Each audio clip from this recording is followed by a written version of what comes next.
Hey, we're just gonna start this one with Tierzoo.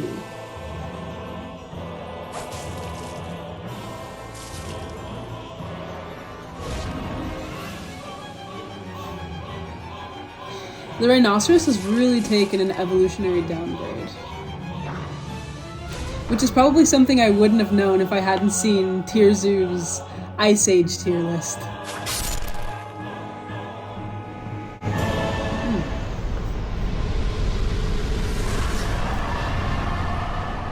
Okay. Humans are the current #1 build in the meta, but they haven't always reigned supreme. In fact, at first they were one of the least powerful builds in the meta, and it took several buffs, refinements, and tweaks before the human became even remotely threatening within its home server of Africa. So today, we're going to break down all the different variations of the human build throughout the history of Outside and discuss their unique traits, stats, and abilities, with the hope of demonstrating why some of these skill tree choices worked, while others couldn't compete. The first players to unlock the human class were a group of African primate mains that switched from the knuckle-walking quadrupedal build to a bipedal one.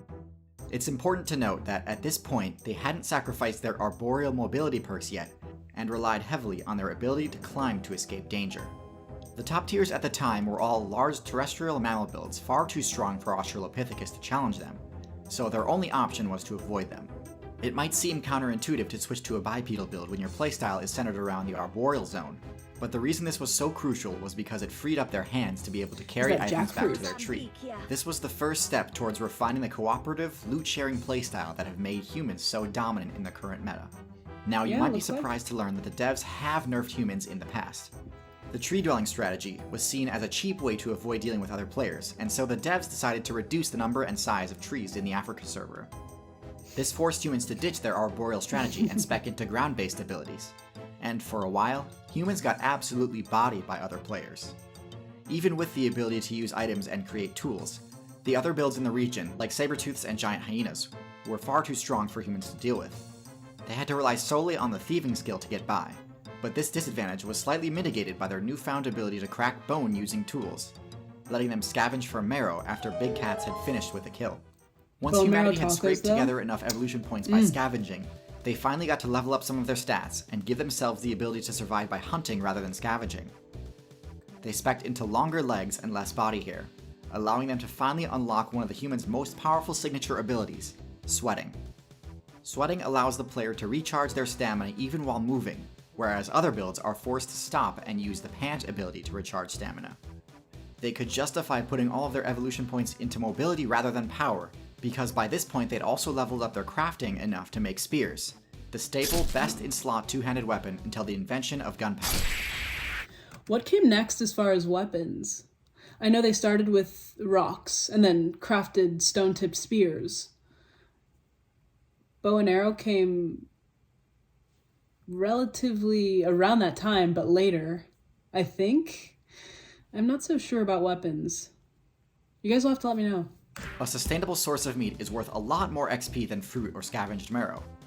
So much so that this let humans finally start leveling up their intelligence to a truly staggering level, promoting both cooperation and innovation. But once again, nerfs were on the way. Just before the Ice Age balance patch hit, a faction of the human player base migrated servers, establishing themselves in the Europe server. Most of the others stayed in Africa. The Ice Age patch hit, and it led to two very different changes in the two servers that the humans were playing on. In Europe, as you probably expect, the overworld temperature dropped and ice damage became a threat. The humans, as well as most of the other top players there, spec'd into bulkier builds that could survive the cold better. In short, the update didn't really affect them too badly. This group became known as the Neanderthal faction. The humans that remained in Africa, now known as the Sapiens faction, faced a much worse update. Ironically, during the Ice Age, Africa got hotter and drier. The large herbivores humans had such a good matchup against all left, and the human player base in Africa was reduced to the brink of extinction, with player counts below 10,000. They survived by leveling up their fishing skill, scavenging for shellfish and other low XP sources, as they too made their escape from Africa.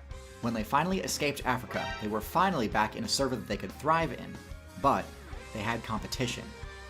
Neanderthals had the highest stats of any human build in history, They had bigger brains, more girthy bodies, stronger muscles, just Very undeniably girthy. a more viable build compared to Sapiens.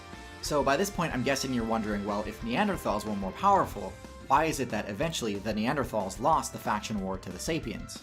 It turns out that I like hearing people's thoughts on this. In a previous video we watched on the channel, it must have been 3 weeks ago or a month ago, we heard someone hypothesize that Neanderthals went extinct because of the inability to speak. And I said then that I hadn't heard somebody cite that as a possible reason for Neanderthal extinction. And then we got into how scientists did find a hyoid bone in a Neanderthal neck, so they likely did have the ability to speak.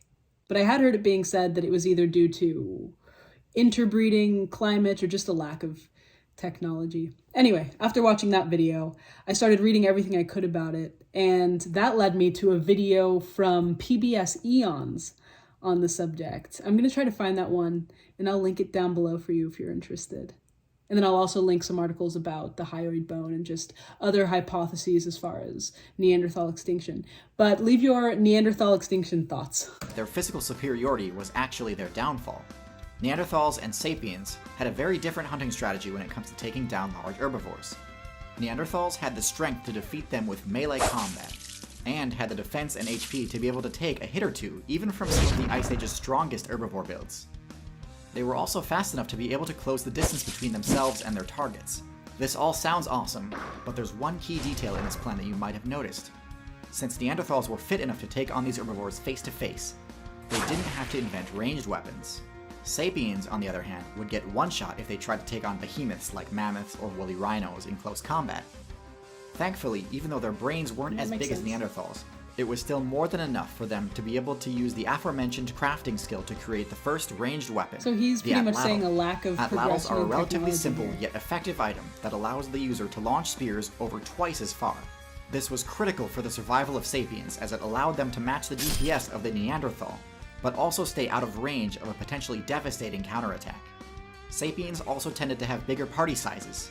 Neanderthals were less social and tended to stick to small, tight-knit groups, while Sapiens formed much larger communities that could control much larger territories. Eventually, even though Neanderthals were the better fighters, they were the ones failing to find enough XP to survive. And this is where their physical might became a huge detriment. The bigger you are, the more energy you need to survive. And so the Neanderthals' strong, powerful bodies eventually became unsustainable. Most of them were defeated in combat or starved, although a few did end up actually switching factions and joining with the Sapiens. But finally, after defeating their most dangerous opponent, There are some people alive today who have Neanderthal DNA. humans were free to dominate the game as the new top tiers. They mastered several key advanced techniques such as agriculture, archery, and sailing, allowing them to push the meta far past what other builds ever thought possible. You'd think that they would all work together to rule the game, but unfortunately many of them ended up engaging in Psych. PvP with each other. It kinda makes sense given that other players are hardly even a challenge, but nonetheless, infighting is their biggest weakness right now. Anyways, hopefully is. that gives you a better background on the history of the game's most overpowered build. I like Tierzoo. Informative and entertaining. I can't say that video game lingo was something that I knew very much of or heard often, but after the first subscriber request from this channel, I found myself Googling, what does it mean to break a game? And I probably could have figured that one out in context, because I remember back in the day the term jailbreak an iPhone. And by back in the day, I mean 7 years ago or something. But that led me down a rabbit hole of websites dedicated to explaining video game terminology. So I definitely feel more prepared now. Anyway, they found through those genealogy sites, 23andMe, Ancestry.com, others of its ilk, that people from mostly, I think it was European and Asian descent, have low traces of Neanderthal DNA. And when I say low traces, I remember reading back then, so I don't know what it is now, I'll have to look again, that 2% Neanderthal DNA was very high. Most people had less than 1%. If you've ever had genealogy testing done, let us know if you have any Neanderthal DNA. Personally, I don't feel very comfortable giving my DNA to a database, but it is interesting that they're using them to solve crimes now. But a completely different matter. So yeah, are you part Neanderthal? And for a literary recommendation, because I've been requested so many of these videos having to do with human evolution and prehistory, I've given you all the titles of the books that I've read on the subject. So I will find some articles and link them. But when I think of video games, it has me thinking of the book Ready Player One. If you haven't read that, it's about this virtual reality contest that if the winner succeeds, he wins a fortune, or she. It sounds a bit Hunger Games, but it's set in the future. And I can't remember the author's name now. I'll find it for you. I know that they also turned that book into a movie. I haven't seen the movie, but the people that I know who've read the book and watched the movie say that they changed the movie a lot. So leave your opinion on that if you've both read it and seen it. Other than that, that's all I've really got. So leave your thoughts on any of this, and that's all from me. Thanks for watching with me.